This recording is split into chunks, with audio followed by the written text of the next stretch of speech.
vamos voltar mais uma vez no tempo, mais especificamente, pessoal, 100 anos atrás, para o tempo em que uma das categorias que fazia um grande sucesso no cinema era o expressionismo alemão. Sim, hoje vamos falar sobre mais um filme, dessa vez O Gabinete do Dr. Caligari. Mas antes da gente entrar mais a fundo nessa aventura, nessa discussão, já se inscreve no canal, deixa aquele like bacana. Ah, e não esquece de ativar o sininho de notificação para você não perder mais nada.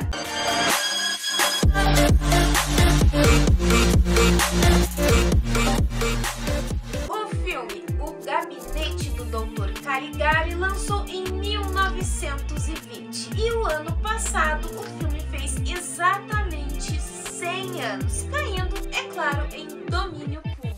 Essa história vai nos levar a acompanhar um protagonista chamado Francis. Como é que começa toda essa história, gente? É interessante porque, como eu disse, é um filme antigo, da época do expressionismo alemão e, é claro, é muito antigo, ou seja, um filme mudo. Nós vamos acompanhar o Francis da seguinte maneira. O filme começa com ele sentado, tecnicamente parece ser um parque, e ele vê a sua amada passar na frente dele e ele aponta, contando para a pessoa que está com ele, que aquela pessoa era sua prometida. E depois ele começa a contar que na cidade em que eles nasceram havia acontecido certos casos de assassinato. E então nós vamos voltar no tempo e começar a acompanhar toda essa história, em que Francis vai contar o momento em que ele perdeu o amigo até toda a revelação de quem era o verdadeiro assassino. O Gabinete do Dr. Caligari é a categoria de terror. É claro que realmente não é um filme de terror. No meu ponto de vista, eu acho que esse filme se encaixaria melhor para um suspense e um mistério, porque em vários momentos, enquanto você acompanha toda a explicação de Francis e tudo que aconteceu em seu pequeno vilarejo, vai nos levando a um determinado caminho, até chegarmos em um final e nos dar uma outra reviravolta. Então é uma coisa fabulosa, gente, porque, como eu disse exatamente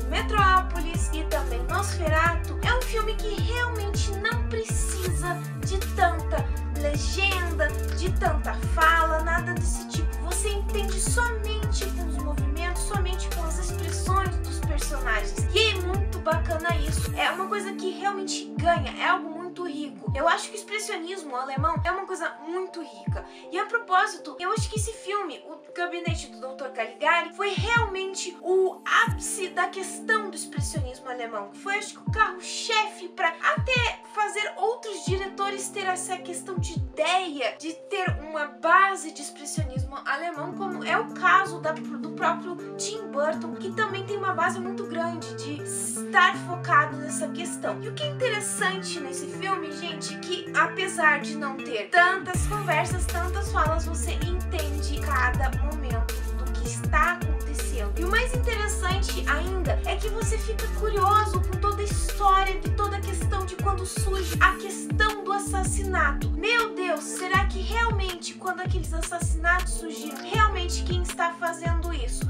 é um sonâmbulo? Porque daí nós vamos na questão da toda a história do Francis contando que quando ele começa a contar do assassinato, surge um homem misterioso que alega que ele consegue controlar um sonâmbulo que já dorme há mais de 23 anos. E no momento em que eles surgiram naquele pequeno vilarejo, coisas estranhas começaram a acontecer, como o fato de pessoas aparecerem mortas. Então nós temos toda aquela história girando em torno desse suspense. É claro que a maquiagem que é trabalhada nesse filme é fabulosa, fora o fato de que eu acho que esse filme também, a questão de foi um ápice de carro-chefe para os outros filmes, pelo todo o trabalho de luz e sombras que ele tem. Outro fato é a questão realmente de, como eu disse no vídeo do expressionismo alemão, a parte dos ângulos. É uma coisa fabulosa, gente, porque assim, diferente dos filmes de hoje, em que nós vemos todo aquele trabalho de fundo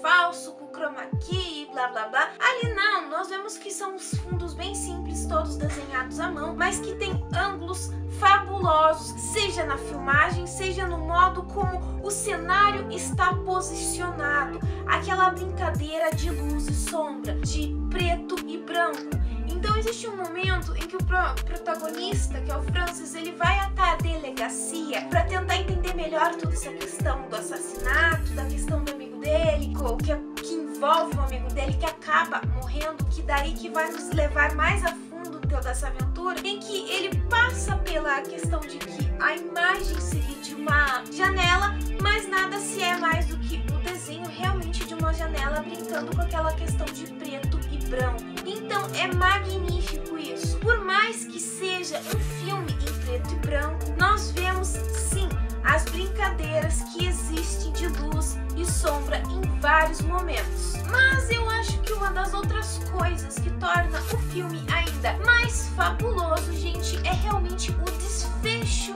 final dele. Esse filme foi dirigido pelo diretor, se eu não me engano, Robert Wiene. E é interessante porque toda a questão do desenvolvimento do filme nos leva a ir para um determinado caminho. Não, realmente é isso, em que nós acompanhamos o Francis contando toda a história que aconteceu no vilarejo dele, em que quando surgiu o Dr. Caligari com a questão do sonâmbulo, em que o sonâmbulo tenta sequestrar a amada dele e daí ele não consegue, e chegamos finalmente naquele desfecho final da história, vamos assim dizer, pessoal, quando ele descobre que o Dr. Caligari acaba indo para um hospício e ele começa a querer investigar e nenhum dos médicos sabe quem é esse homem, e daí eles falam que indicam que ele deveria falar com o diretor, e quando ele entra, quem é o diretor realmente é o Dr. Caligari. Mas aí tem toda aquela questão de que ele diz que é realmente ele é o verdadeiro culpado disso, e daí os médicos começam a investigar também e eles encontram um diário em que ele estava estudando esse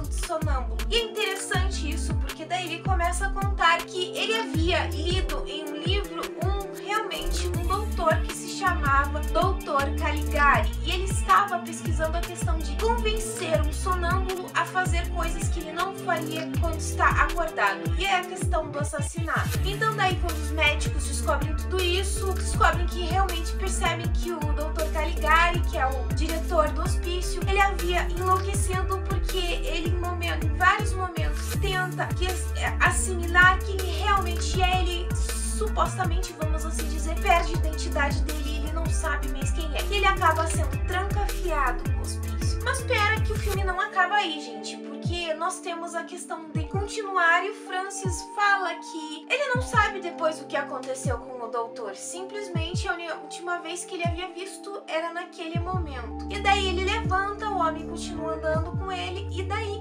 nos vem aquela revelação. Nós estamos em um momento em que nós encontramos o sonâmbulo, que se chama Cesare. E ele fala pro homem que está do lado dele, que ele vira e fala a seguinte situação: tome cuidado com Cesare, nunca olhe nos seus olhos, pois ele pode acabar prevendo o dia de sua morte. E o homem que tá com ele acaba se assustando. E daí ele vai, então, em direção à sua amada, que está sentada lá. E daí ele vira e fala que, ai, eu te amo, minha querida, se case comigo. E ela vira e fala, nós, rainhas, não podemos ter atitude. Aí eu fiquei pensando, nossa, eu acho que ela deve ter enlouquecido pela essa questão do sonâmbulo e tudo. Ele continua andando, ele vai pro lado e foca na escada. E de repente surge novamente o Dr. Caligari. E a partir daí, o Francis começa a gritar que deveriam prender ele, que deveriam manter ele preso porque ele era uma pessoa muito perigosa e tudo. Chegando a um desfecho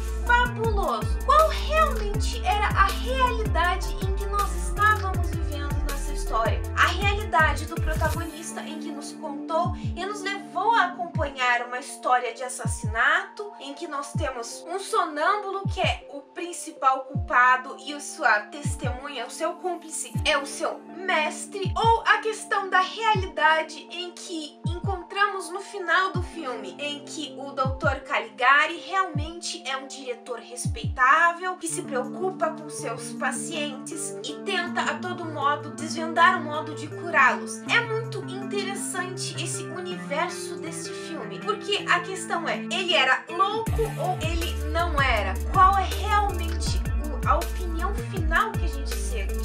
Realmente o Dr. Caligari dessa história era louco ou um grande manipulador que manipulava os seus pacientes? Foi fabuloso o final. Quando eu enxerguei, quando eu vi o final, já tinha visto muita gente falar que é um final surpreendente, que você realmente não espera, gente. Ah, Nathalie, mas você já contou o filme inteiro, então não quero ver. Gente, vejam, porque o trabalho de fotografia dele, de ângulos, de luz e sombras, dessa mistura de preto e branco, é fabuloso. Realmente, o trabalho de expressionismo alemão que tem nesse filme é muito bom. É um clássico do cinema que, por mais que seja em preto e branco e mudo, porque a única coisa que tem só a questão da música, vale muito a pena. Fora o fato dessa questão do trabalho da música, de suspense, de drama, de tristeza, em que vai trabalhando até a própria pessoa que está assistindo o filme. Você consegue se desenvolver junto com o filme e querendo tentar, meu Deus, mas quem é o assassino? Ah, não, com certeza é o sonâmbulo, isso é um fato, porque essa é a ideia. Mas assim,